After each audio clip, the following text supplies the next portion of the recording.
month.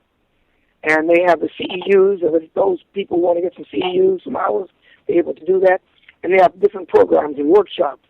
Elder Denver has the Africans United for Sanity Now conference every year, where they learn a little bit about how to enhance ourselves and strengthen ourselves and how to deal with this madness that we confronted with as far as this racist society that we live in.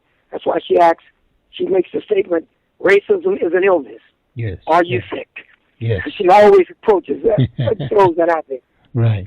So that's just a taste of what we do, but I just want to remind you that we have a food cooperative. Okay. The food co-op is where you might pay about $35, and say there's 100 people that pay $35, that's $3,500. We take that money, go to the market or to the farm in Eagle Lake, and we buy apples, oranges, pears, bananas, greens, lettuce, carrots, tomatoes, eggplant, corn, all the basic vegetables and fruit, potatoes, yams, etc., etc. Buy them in large quantities. Bring them back to S.H.A.P.E, and everybody who paid that money help unload, bag, and weigh, and get double their purchase in vegetables and fruit, all fresh. So that happens once a month. Yes. And all for the purpose of strengthening the health disposition or health status of that person, eating healthy. And it's just so much else that goes on in S.H.A.P.E. But remember, everything that we do has the sole purpose of helping to make the family strong. If it does not contribute to that, we do not do it. Of course, we celebrate Kwanzaa every year. And Kwanzaa is a cultural celebration that celebrates unity, self-determination, collective work and responsibility, cooperative economics, purpose, creativity, and faith. We celebrate all 7 of those principles, and we do it citywide. And that's every year. But more important than the celebration is the practice of the 7 principles. We do that year-round, 7 days a week, 365 days out of the year we do that. Of course, we're getting ready now for the Pan-African Cultural Festival. That's going to be on the 26th of this month. And that's what we're going to be having jazz, music, gospel, hip-hop. We have family activities. We have a film festival on the inside. We have dance, food. Our vendors will be here. And it's going to be on our park right adjacent to S.H.A.P.E Community Center. And we invite vendors who want to set up to get a booth so they can sell their wares and their crafts at the Pan-African Festival. Okay. So that goes on. And like I said, that's just the taste of what S.H.A.P.E is all about. We have a Freedom Tour coming up. We'll be taking the children on a Freedom Tour, retracing the Civil Rights Movement. And that's going to be all the way from from Houston to Jackson, Mississippi, Selma, Alabama, Montgomery, Alabama, Birmingham, Alabama, Atlanta, Georgia, Tuskegee, Alabama, Little Rock, Arkansas, Central High School. We'll be going to Memphis, Tennessee, where King was killed at. We'll go to Mount Bayou, Mississippi. I think I mentioned that. We'll also be going to Money, Mississippi, where Emmett Till was killed at. So we'll travel with the children all throughout the South. In order to make that a reality, it doesn't happen through osmosis. We have to raise money. Right. So we're raising money by having our 43rd annual celebration that's going to be at S.H.A.P.E. And all the proceeds from the 43rd anniversary celebration that will be held at the Eldorado Ballroom, that's on Elgin and Darling. All the proceeds we raise from that will go towards supporting the Freedom Tour, which is, again, retracing the Civil Rights Movement throughout the Deep South. That's going to be in June. The fundraiser, the 43rd anniversary celebration, is going to be on June 9th. Again, that's to raise money for the Freedom Tour. June 9th from 7 p.m. to 11 p.m. at the Eldorado Ballroom at 2310 Elgin at Darling. That's right here in Houston. And that's just a taste in Galilee. I say a taste because it's a whole lot more than what I've given you. And remember, we started S.H.A.P.E with a sole purpose of strengthening, of creating an institution that could be about family strengthening and empowerment. And S.H.A.P.E was born out of the Civil Rights Movement, out of the Black Liberation Movement.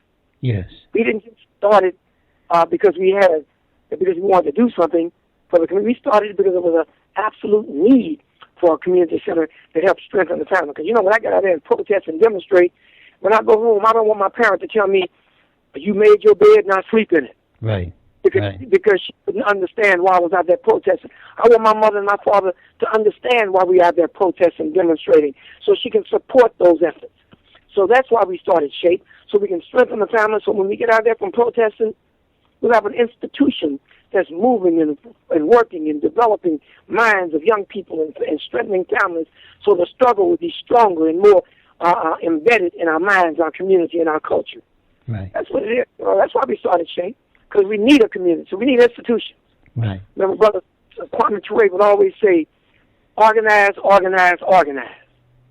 Organize, organize, organize. If we don't have institutions from which to build from, defeat is inevitable. Right. We're not going to make it. Right. I'm glad you mentioned the money, because everything, we need the money to do most of these programs. I'm just wondering, we're coming up on the seventh year from, almost seventh anniversary since our brothers and sisters were displaced by Hurricane Katrina. And, most of the nation knows that Houston took in estimates about 250,000 evacuees, and right. A year later there was still 150,000 of them remaining here in Houston. We're coming up on 7 years now, and no one knows how many of our brothers and sisters are still here, but for all intents and purposes, they're Houstonians now. How did the evacuees of our brothers and sisters impact the S.H.A.P.E? Well, first of all, let me clarify something. There's an organization that meets at S.H.A.P.E once a month. The brother is a professor at TSU.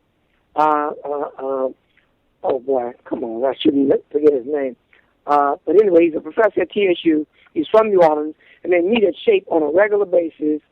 And the name will come to me. I'm sorry, but I got a lot of stuff on my memory, and I'll tell you his name. But they meet here every month, and they're organizing, they're mobilizing, they're educating, they're coming up with ways to not just commemorate, but to institute programs and activities that help to address some of what you just mentioned. And it'll come to me. The name will come to me. But again, they meet at S.H.A.P.E. And in the role that S.H.A.P.E had played, we housed over 75 families from New Orleans during the time of them being displaced. We housed them through resources that we had on Montrose and different locations. We provided food and clothing, and we did quite a bit at S.H.A.P.E community, and we still have a relationship and interaction with brothers and sisters from that community. And we consider them, we're all one big African community anyway. Right. So they're part of us, we're part of them, we're part of each other, and we will always be active in continuing that struggle, because the struggle still continues. Right. These brothers and sisters are still going through some very difficult times, and we have to acknowledge and recognize that. And the only way we can do anything about it is that we acknowledge and recognize that the struggle continues, and they're still going through some difficult times. That's right. I mean, that was like us being displaced from. Is no different than us being taken from the shores of Africa and brought to America in a land that we didn't know. But the difference is that there was no support, So we're working in that area still today by providing a place for the brothers and sisters to meet every month. And there's a group that meet here every month. I'll say that 10 times. I'll say it again. They meet every month, and they meet at S.H.A.P.E. And it's a group that's organized now. At some later date, I'll give you the name of the brother. Because I've known this brother for for over 40 years. The brother I'm talking about, I won't tell you I'll tell you his name. His other name that I met him at years ago, over 30 years ago, was Haywood Henry. Mm-hmm. Haywood Henry was the first Congress of African people. He was the chairperson of the Congress of African People in the 70s, early 70s. We had the first Congress of African People in Atlanta. But we still working. That struggle still continues, and there's still a need, socially, psychologically, culturally. There's still a serious need of brothers and sisters who've been displaced, because that displacement factor has not been resolved yet. They're still going through some changes, right. And we're here for them, and we're here to help. And even though their status may have changed, they've been here for a while.